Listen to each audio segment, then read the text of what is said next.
Hello friends, welcome to my channel Cooking and Beyond by Induji.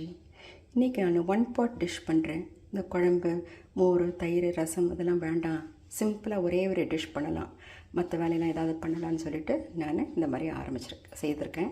இது என்னென்னா உங்களுக்கு எல்லாருக்குமே தெரிஞ்சிருக்கும், பட் நான் கொஞ்சம் ட்விஸ்ட் கொடுத்துருக்கேன் அதில். அது என்னென்னா தேசி மசாலா போட்டிருக்கேன். தேசி மசாலா, தேசி நூடுல்ஸ்.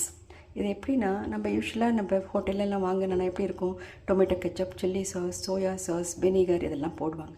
நான் அந்த ப்ராசஸ்டு ஃபுட்டே எடுக்காமல் இன்றைக்கி என்ன பண்ணியிருக்கேன்னா, இந்த மாதிரி நூடுல்ஸை ஃபஸ்ட்டு நல்லா வேக வச்சுட்டு, அப்புறம் ஒரு ரன்னிங் வாட்டரில் நல்லா ரின்ஸ் பண்ணிவிடுங்க. அந்த குழப்பெல்லாம் ஸ்டார்ச் எல்லாம் போயிடும்.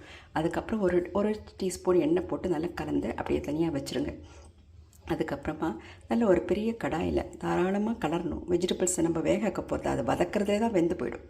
ஸோ அதை என்ன பண்ணுன்னா, அந்த கடாயில் எண்ணெய் போட்டு ஃபஸ்ட்டு பூண்டு நிறைய பொடியை நறுக்கி அதில் போட்டு நல்லா வதக்கிட்டேன். அதுக்கப்புறம் ஒரு 3 பச்சை மிளகா அதையும் போட்டு பொடியை நறுக்கி நல்லா வதக்கிட்டேன்.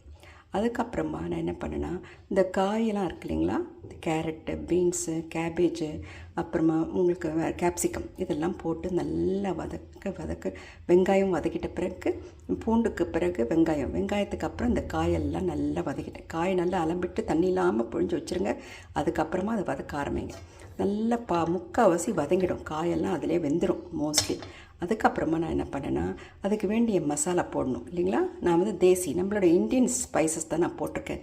தனியாத்தூள், chilli powder, Kashmiri chilli powder, கொஞ்சோண்டு சீரகப்பொடி, மிளகு பொடி, மஞ்சப்பொடி, உப்பு எல்லாத்தையும் போட்டு நல்லா வதக்கிட்டு இந்த காயோடு சேர்த்து நல்லா வதக்கிட்டேன். காய் ஒரு 90% வெந்த பிறகு என்ன பண்ணால், இந்த வேக வச்சுருக்க நூல்ஸை அதில் போட்டு இந்த மாதிரி சின்ன தீயில் வச்சு இப்படி கலரி அது மசாலாலாம் ஓடுற மாதிரி அப்படியே மூடி வச்சுட்டேன்.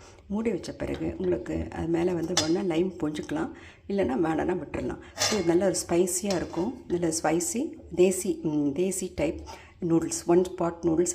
அது ஆஃபீஸ்க்கு அனுப்பலாம், ஸ்கூலுக்கு அனுப்பலாம், நம்மளை வீட்டில் செய்யலாம். ஒரே இதில் வெஜிடபிள்ஸ் எல்லாமே ஸ்டார்ச் இது இருக்குது. சப்போஸ் நீங்கள் நான் வெஜிடேரியனாக இருந்தீங்கன்னா நீங்கள் சிக்கன் வேக வச்சு அதில் போட்டுக்கலாம், இல்லை எக்கு போட்டுக்கலாம், எதுனா நீங்கள் போட்டுக்கலாம்.